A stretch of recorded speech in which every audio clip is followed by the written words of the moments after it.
हरे कृष्ण, राधे राधे। कार्तिक मास हिंदू संस्कृति में एक अत्यंत पवित्र मास है। इसे दामोदर मास के नाम से भी जाना जाता है।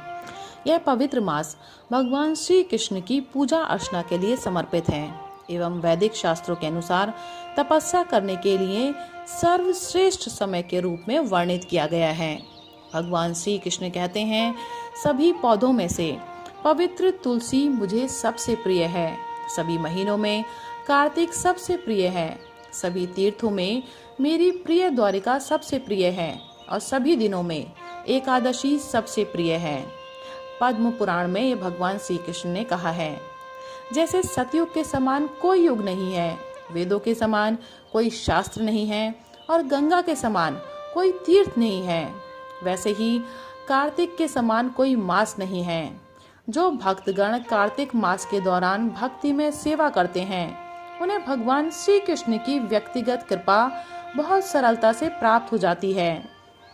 कार्तिक मास में भक्त उपवास करते हैं, दामोदर स्वरूप श्री कृष्ण की पूजा घी के दीपक से करते हैं, भजन कीर्तन करते हैं, दामोदर लीला का महिमा मंडन करते हैं, मंत्रों का जाप करते हैं और पवित्र नदियों में स्नान करते हैं, जिससे वह स्वयं को सर्वोच्च भगवान श्री कृष्ण के करीब अनुभव कर सकें।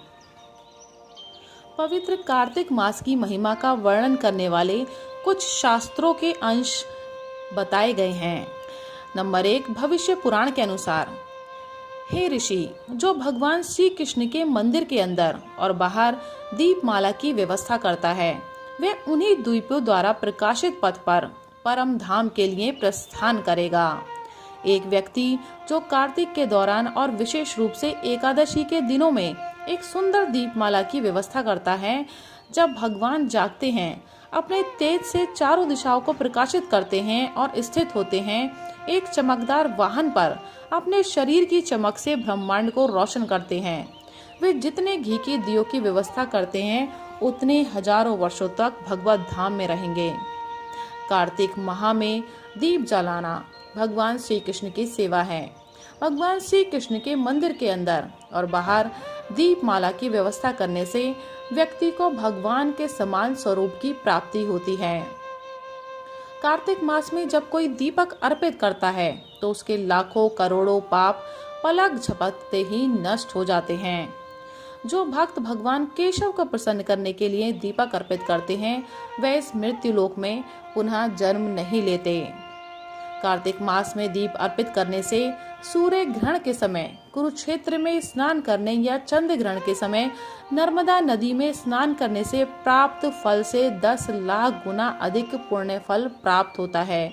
जो भक्त घी का दीपक अर्पित करते हैं, उन्हें अश्वमेध यज्ञ करने से क्या लाभ? इस प्रकार के दीप दान से अनेकों अश्वमेध यज्ञों का फल प्राप्त होता है। यदि कोई भगवान श्री हरि के मंदिर में थोड़े समय के लिए भी कार्तिक के मास में दीपक जलाता है, तो उसने लाखों कल्पों के लिए जो भी पाप अर्जित किए हैं, वे सभी नष्ट हो जाते हैं। किसी के जीवन में भले ही कोई मंत्र ना हो, कोई पवित्र कर्म ना हो और कोई पवित्रता ना हो, उनके जीवन में भी कार्तिक मास में दीप दान करने से सब कुछ सही हो जाता है। जो भक्त कार्तिक के महीने में भगवान केशव को दीपक अर्पित करते हैं, उन्हें सभी यज्ञों और पवित्र नदियों में स्नान करने के समान फल प्राप्त होता है। जब कोई परिवार कार्तिक के महीने में भगवान कृष्ण को दीप दान से प्रसन्न करता है, तो भगवान की कृपा से जो सुदर्शन चक्रों को अपने हाथ में रखते हैं, सभी पितरों को मुक्ति मिल जाती है। कार्तिक मास में दीपक अर्पण से मेरु पर्वत या मंदराचल पर्वत जितना बड़ा पापों का संग्रह जल जाता है, इसमें कोई भी संदेह नहीं है। जो व्यक्ति कार्तिक मास में दीप अर्पित करता है, उसे वह फल प्राप्त होता है जो 100 यज्ञों या 100 तीर्थों से भी प्राप्त नहीं किया जा सकता। सभी पापों का आदि और सभी पवित्र कार्यों से विमुख व्यक्ति भी कार्तिक के दौरान किसी भी तरह दीपक अर्पित करता है, वह शुद्ध हो जाता है।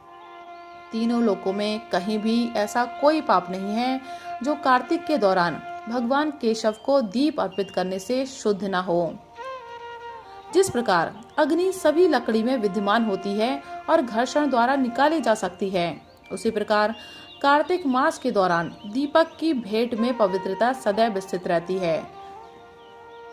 जब कोई कार्तिक मास की पूर्णिमा के दिन एक दीपक देता है तो भगवान कृष्ण उनके पास इस उपहार को चुकाने के लिए पर्याप्त धन नहीं है, वे स्वयं को उस दीपक के बदले में दे देते हैं।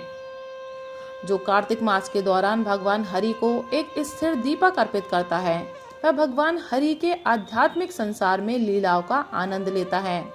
यहाँ तक कि जिसने कभी भी कोई धार्मिक अनुष्ठान नहीं किया वह भी दीपदान से निश्चित रूप से शुद्ध हो जाता है। पितृपक्ष में अन्नदान करने से या ज्येष्ठ या आषाढ़ महीने के गर्म महीनों में पानी बांटने से प्राप्त सभी फल कार्तिक के दौरान दीप को अर्पित करने से आसानी से प्राप्त हो जाते हैं। जो व्यक्ति पूरे कार्तिक मास में दिन में केवल एक बार भोजन करता है वह बहुत प्रसिद्ध, शक्तिशाली और वीर बन जाता है। सभी उपहारों में कार्तिक माह में दीपक का उपहार सबसे अच्छा होता है। कृष्ण जी के लिए कोई उपहार उसके समान नहीं है। पवित्र स्थानों में स्नान करने और सभी दान देने से जो पुण्य फल मिलता है वह कार्तिक के व्रत का पालन करने से प्राप्त फल के 10 लाखवें भाग के भी बराबर नहीं है। राधे राधे, हरे कृष्ण।